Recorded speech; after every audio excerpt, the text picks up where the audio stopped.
Welcome back to part 2 of the lecture on the Mongols. I want to talk a little bit about Mongol military prowess here. For such a small population of horsemen to overrun the great sedentary civilizations of Eurasia is pretty remarkable.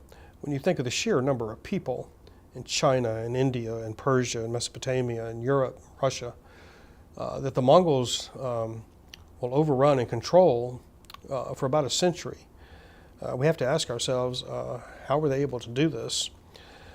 Well, there's a number of factors. I'm going to go through them. First of all, these are expert horsemen. The Mongols live a good portion of their life on horseback, so they're expert riders. I remember reading, I can't remember the source now, but I remember reading about Mongol reaction to being in these large Chinese cities with thousands of pedestrians. This was baffling to the Mongols, why these people were not on horseback. And I also read that the Mongols tended to treat human pedestrians like they treated livestock. They would herd them. So they're expert horsemen. They use a compound bow, which throws an arrow with great velocity. And of course the stirrup, which allows the Mongol horseman to stay firmly on the horse while he continues to fire his arrows at you as he circles you, comes at you from on the flanks and surprises you. The Mongols use tactics of deceit. I think Genghis Khan was central in these innovations of deceit. When the Mongols would camp, for instance, Genghis Khan would have many more campfires lit than were necessary.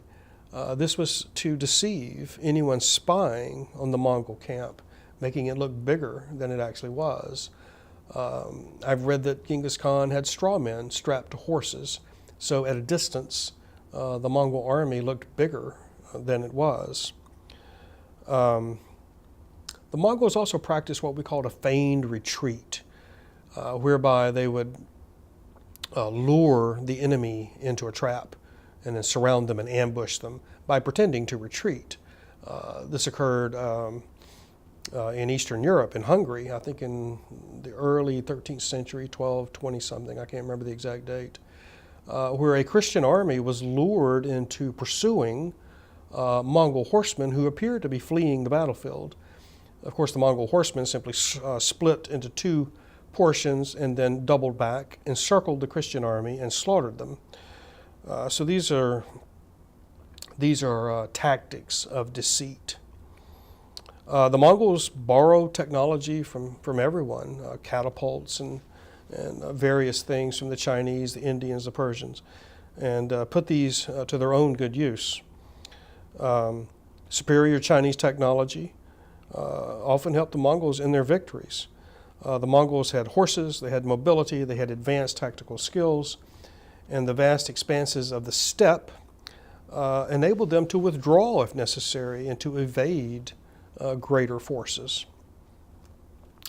Foreign visitors, well, we talked about Marco Polo the last time.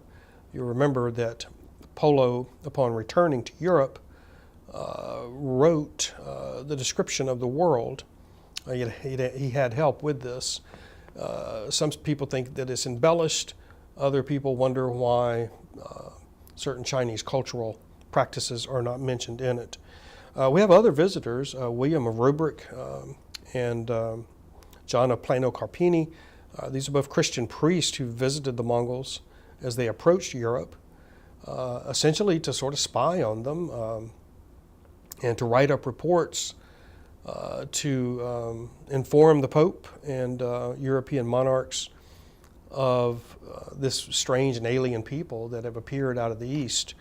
What are their goals? What do they want? What are their practices? These are very interesting documents to read. You can Google them and actually read them online. Consequences of the Mongols? Well, they accelerate the interaction among civilizations, expanding the web, making it stronger. The Mongols carried knowledge from China to the West. Chinese gunpowder and printing, The technology gap will begin to close as the Mongols disseminate information. Mongols tended to confirm through their trade network, they confirmed Chinese predominance in trade and manufacturing. The Black Death is spread by the Mongols across this vast trade circuit from China all the way to the Mediterranean. Scandinavia and southern India were spared as the plague-bearing black rat preferred not to dwell there. So thank God for small mercies, I suppose, geographic good luck. Of course, the Black Death is going to destroy about a third of the Eurasian population. We're going to talk about this. And of course, there are major religious responses to the Black Death. It appears that the world is coming to an end, and of course, people are going to have spiritual reaction to that. I'm going to end here by talking about Mongol Decline. Having conquered the better portion of Eurasia, the Mongols will rapidly decline. There's a failed invasion of Japan by Kublai Khan. This has an impact on the Japanese as well, giving them a sense of superiority and inevitable rule. Chinese rebelled against Mongol rule. The Mongol Empire is broken into various khanates. You can look at the map here and you can see the Mongol Empire divided up among the various khanates across Eurasia. Russians fought to oust the Mongols from their territories. Of course, this will be the beginning of the Russian state. The Black Death will hinder the Mongol trade circuit. Of course, trade, the Mongols controlled a lot of this trade across Eurasia. And as brokers, of course, they took their commissions from this trade. And this enriched them and made them powerful. Now, the Black Death is going to spread. And as it does, trade is going to diminish. And as trade diminishes, Mongol power diminishes as well. The invention of gunpowder.